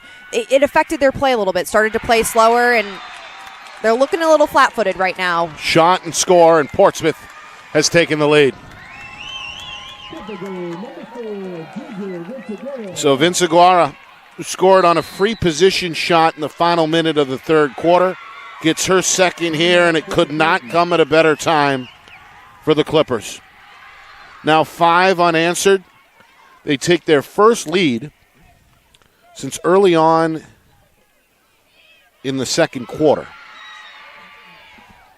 And that has first-year head coach Callie Santos concerned as she calls a timeout from the visitors' sideline with 2.5 gone by in this fourth quarter. Yeah, this is definitely a defensive timeout. We need to have a conversation about how we're going to stop these Clippers. I'm sure in their scout that they prepped for Runke and Parker dodging 1v1, but you get the lefty there, Vince Aguera, dodging 1v1, great shot placement, and so these are the type of situations that you have to be prepared for everyone on the team, opposing team, to be a threat. And so I'm sure they're going to talk about it. They're going to talk about how to slide to ball. And really, they've got to come up with some draw controls. You can see Coach Santos down there, somewhat animated in the huddle, trying to spark some energy. You know her well. Used to play with her, of course, at Bishop Guertin. What is she saying down there that you can tell us? Yeah, she's a fierce competitor, and she brings a great level of intensity and experience to this. And so one of the things that I think makes her an excellent coach is just how technical she can get in coaching the defense. You've seen on their offensive, defensive sets, they've had plays. They know what they're doing. When they're man up, man down, they're ready to go. They have that in their back pocket. And so I think she's really just reminding her team of the fundamentals here. Meanwhile, on the opposite sideline, the Clippers enjoying the moment. They're having fun. They're having a lot of fun. Having fun. Of course, when you're winning, it's a whole different feeling than trailing.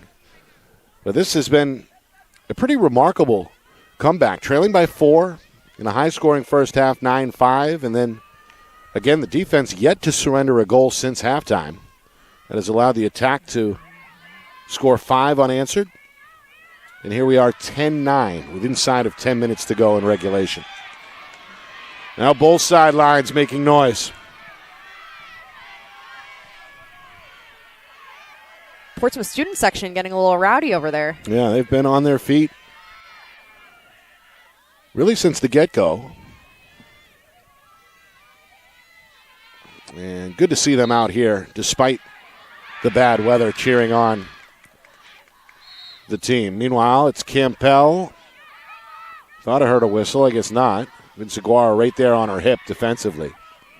Yeah, so Campbell was able to play through that whistle. So since she has possession and advantage, unless she wanted to, stop her feet there, you can play through those calls now. Naftali back up top. 3 minutes in, fourth quarter. BG looking to tie the game. They've led most of the way.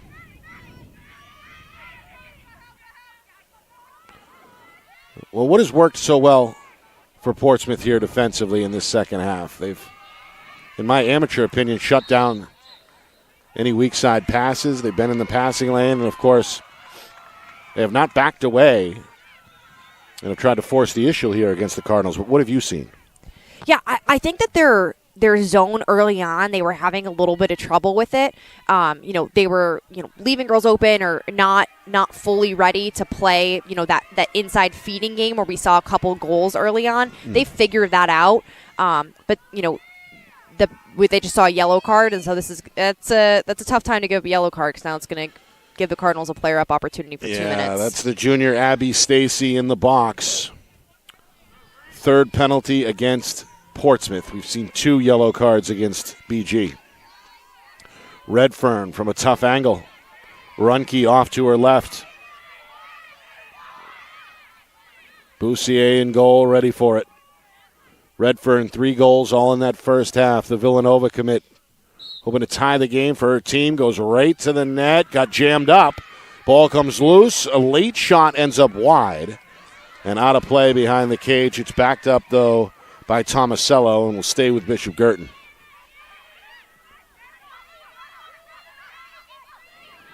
Well, the officials let them play on that one. Let them play. We're going to see now BG get set up and their man-up play. The key here, if I were Redfern, I actually, with that angle, I probably would have pulled it out and waited to get that opportunity to play a man-up. We'll see what Naftali decides to do here. She scored in the first half. She's got her coach behind her, seemingly directing traffic. Naftali to the cage, shot, and score. So that'll end the Portsmouth run at 5 unanswered. And once again, we are all square, 10-10. With 4 minutes gone by in this second quarter, it's the second goal for the senior Skylar Naftali. Looking at this shot placement, she almost shoots it like right where Boussier's stick is, but goaltender, flinched down ever so slightly, and so she's able to bury that one in the back of the net. Yeah, it looked like she almost got a piece of it. Yeah, she was close.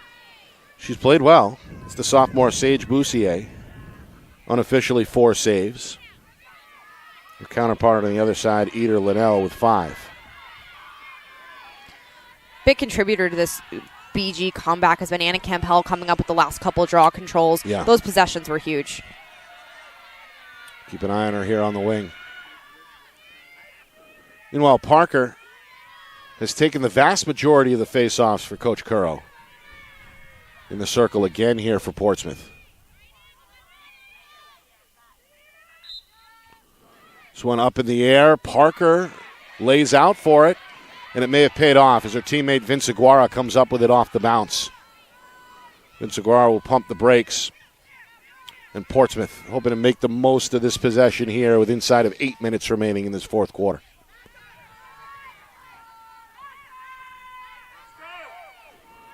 Well, both coaches engaged here. So you can hear the coaches from the Cardinal bench yelling that they want to switch into their backer defense. So you can see number 4, Haley LeBlanc now is actually following where the ball is. So they have this second line of defense. So that's an adjustment that they've made, and it really is helpful in defending that 1v1 because you have your second layer of defense right there. They're also coming out and challenging all the way to the 30-yard line. Yeah, that's another thing that this backer defense allows you to do is play a little bit more aggressive, play further out because you know that you have, someone at the ready should that primary defender get beat. Looks like they're going to fall back into the more traditional man-to-man as we move inside of 7 minutes to go. Well, a bit of a chess match going on the sidelines here. Coach Currow now is fired up and gives the green light to her player. Yep, and you know what? I forgot that the Clippers were still a player down, so now that they sent that and it results in a bouncing goal for Runke. Abby Stacy came out of the box. Coach Currow said, go, go, go, and Runke responds with her 4th goal of the night. Scored 5 in the opening win against Pinkerton. And for the moment, is the hero with her club back out in front 11-10.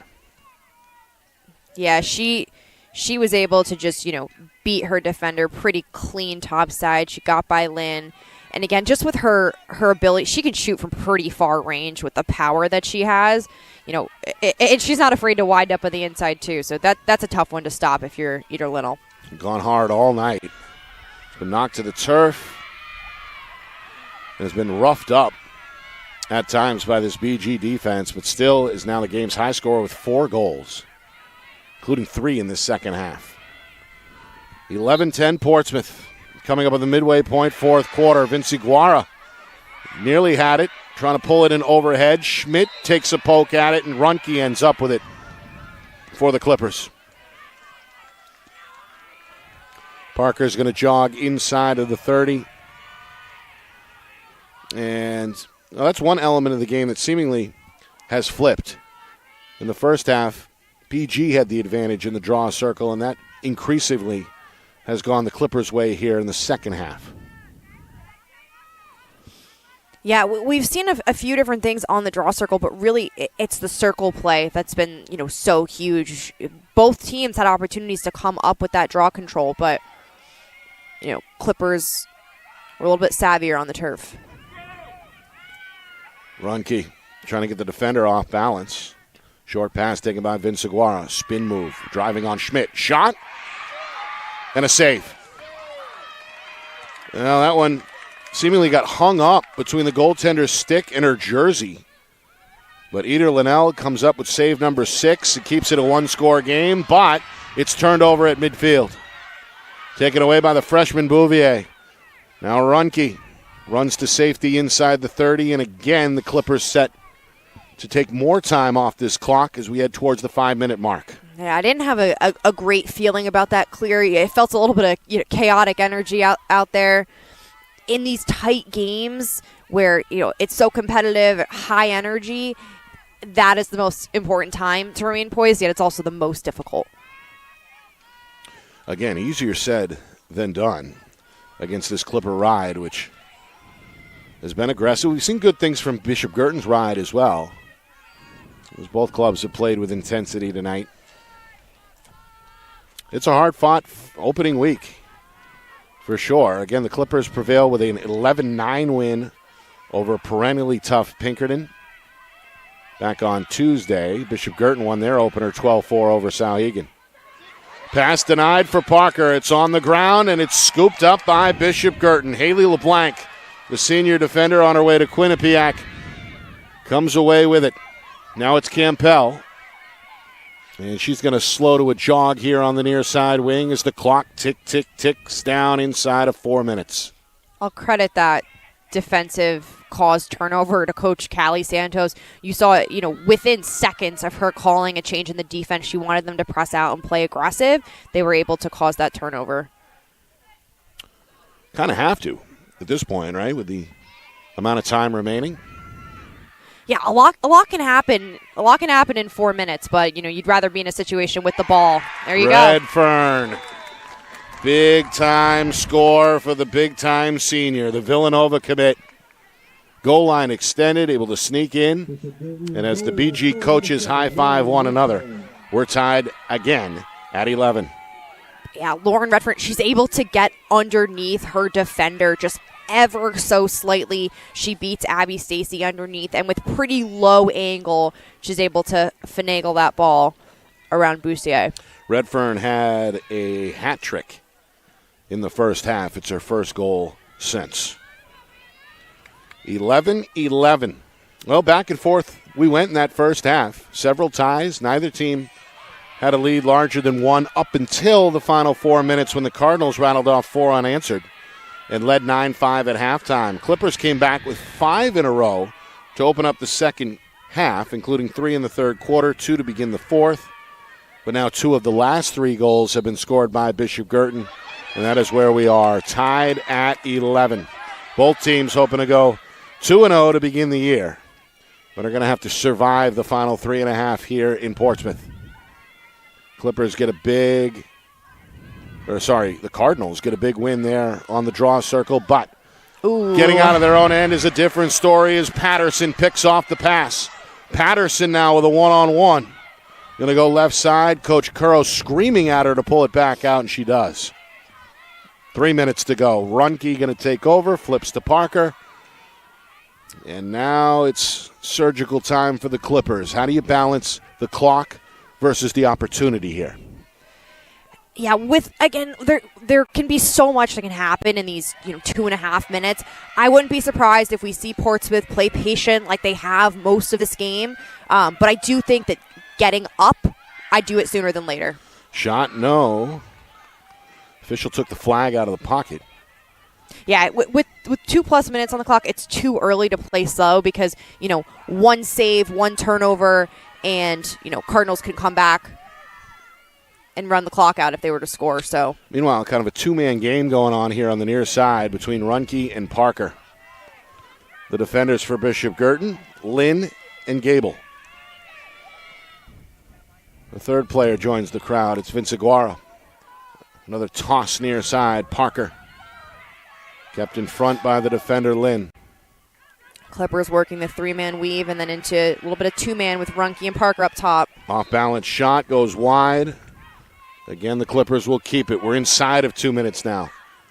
Parker near the cage. Tried to go low. It bounces out. I wouldn't be surprised if this is a called on Parker. Is she going to get sent off? The officials are going to pull the card against Parker. So what happened there? Yeah, so if you have a defender on you, you cannot shoot through them, and so they called her for a dangerous propel there. So if your stick on your follow-through or on the shot hits your defender, automatic yellow card. Now, the Cardinals have had a little bit of trouble with their clear, so this is a huge opportunity for them to get this cleaned up. Tough blow for Portsmouth. Minute 48 remaining. BG trying to avoid the turnover against the Portsmouth Ride. Gable trying to avoid Lawton. Patterson in the area, flicks it over. It's dropped on the far side, but recovered. And then a short pass from Campbell is going to make the difference. Redfern is the trailer. Redfern, eye on the cage, goes left, met by Runke. Redfern with it, down to a minute 20. The senior goes behind the cage. Going to jog all the way now to the near side. Goal line extended, given plenty of room by the defender, Stacy. Portsmouth student section chanting defense. Redfern wants a one-on-one with Houghton. Senior against sophomore. Sophomore going to tighten up here a little bit. Redfern looking for room. Going to dance back towards the corner. Tick, tick, tick. Down to 50 seconds. Redfern blows by the defender, but a good slide prevents the shot. Pass, and then a save. Lynn with a good look, but save number 5 for Boussier keeps the game tied. Final 35 seconds. Clippers struggling to find the ball. Campbell, good pressure defense. We get a whistle along the sideline. And we continue to play as Vince Aguara now has it. Down to 25 seconds. Vince Aguara looking for midfield, and instead is going to get a whistle here. Yeah, Redford's coming off for that one. Yeah, they got a card here. It's going to be a penalty against BG. Parker still in the box for Portsmouth. Now Redfern is going to join her in the box for BG. The clock is stopped with 23 seconds. Portsmouth hoping for some late heroics here in their home opener. Yeah, Redfern there. On those checks, you can't follow all the way through, and so that's another one of those calls that's really easy for the official to make. Meanwhile, the officials still speaking amongst themselves here.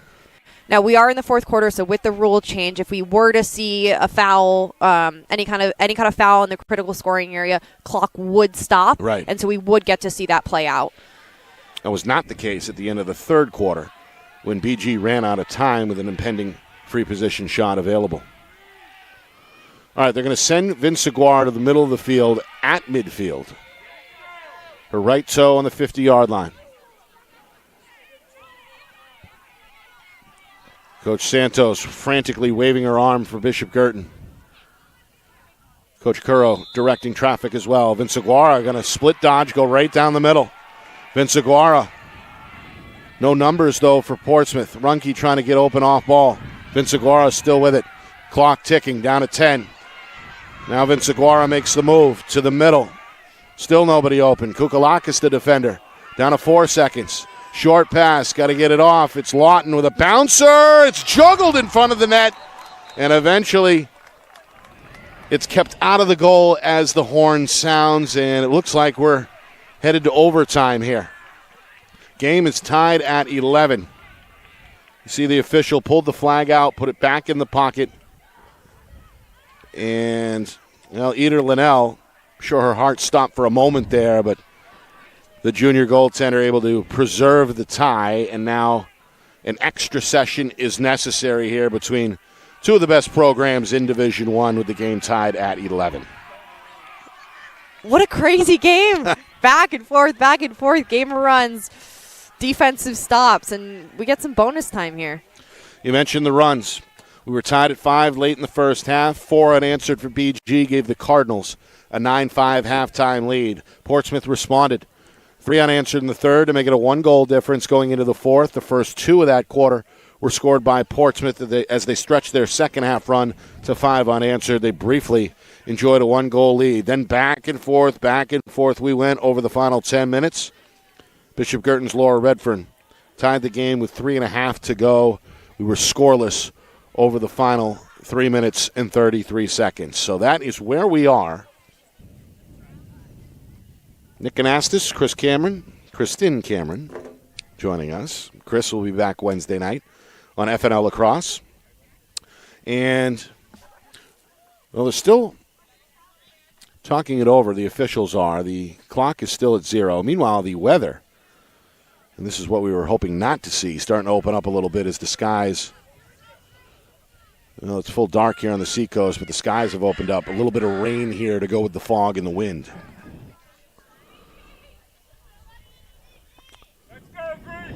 So we've seen, as you mentioned, Kristen, a little bit of everything, right? It's been a physical game, a lot of penalties both ways, a lot of free position shots, some timely saves in net, some outstanding offensive performances, a couple of multi-goal runs as we just went over in the recap. What do you expect here in the final 5 minutes? Yeah, this is going to be an interesting one. I think that the officials are trying to determine if Redfern's penalty carries over into the overtime period. That's what I assume is going on down there. Now, regardless of the outcome of that, I think the draw control, to me, the team that wins the draw control, I have a feeling will take this one. Both teams are capable of scoring on their first possession. And so this one coming up is critical. I think it is. But you know what? We've seen some stops. We've seen it go back and forth in the last couple minutes. So, well, now the officials are going to gather up the head coaches and the captains. Coach Santos, Coach Curro. Coach Santos, of course, as you mentioned, head coaching experience at the NCAA level. First year at her alma mater as the head coach now of Bishop Guertin.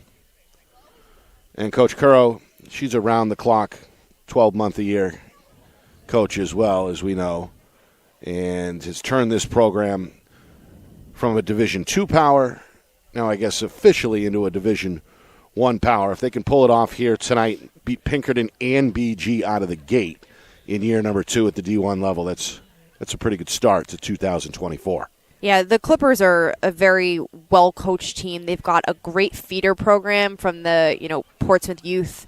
They're going to be a perennial powerhouse in Division I. They were ready for that step up, and it's been fun to see them succeed and compete. These two teams met in the semifinals a year ago. Yes. I believe that was a 14-12 Portsmouth win.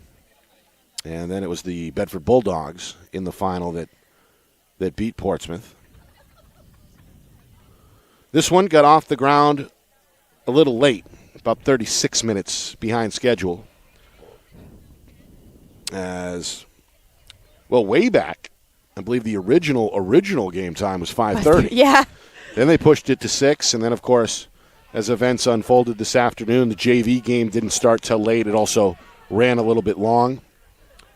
So the opening faceoff did not occur until 6:36 local time, and here we are now at 8:21. So it's been a long game. It has. And now a delayed start here to overtime as well as the officials try to figure out exactly how to begin this 5-minute quarter. Well, they had 5. Now they're going to put 3 on the board.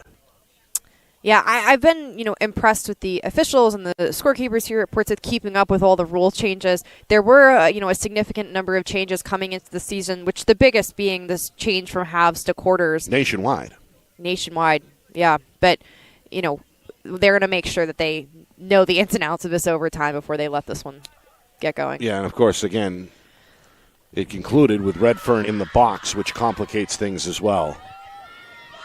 But it looks like we're about ready to go. They've got 3 minutes on the clock. And now it looks like,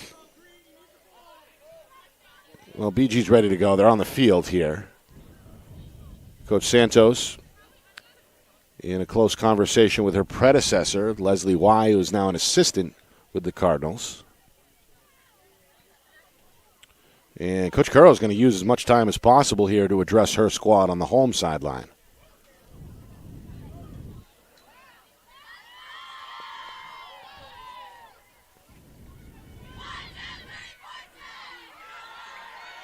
We see another new player from BG. Looks like checking into the game, number 23, Sarah Brunel.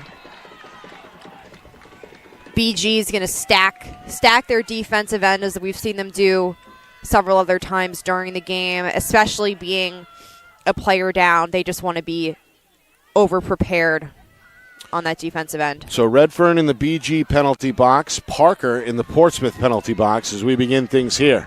Parker has taken the majority of the draws for Portsmouth, and now it's on Runke to fill her shoes.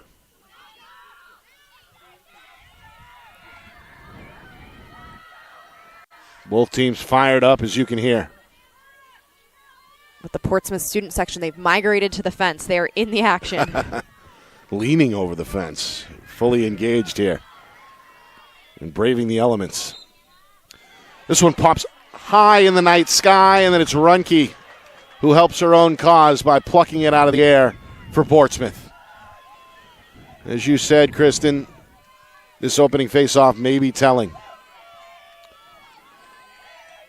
Patterson going to feed it up top, and around the horn it's going to go. Runke giving room, directing traffic with the offhand. The junior, 4 goals tonight to lead the way. Picked up on a double team, a good slide there by Goebel. Goebel, though, loses her balance, and we get a whistle. Looks like the ref like a hold, signaled right? for a hold, yeah. Tough to see what happened on that far side of the field.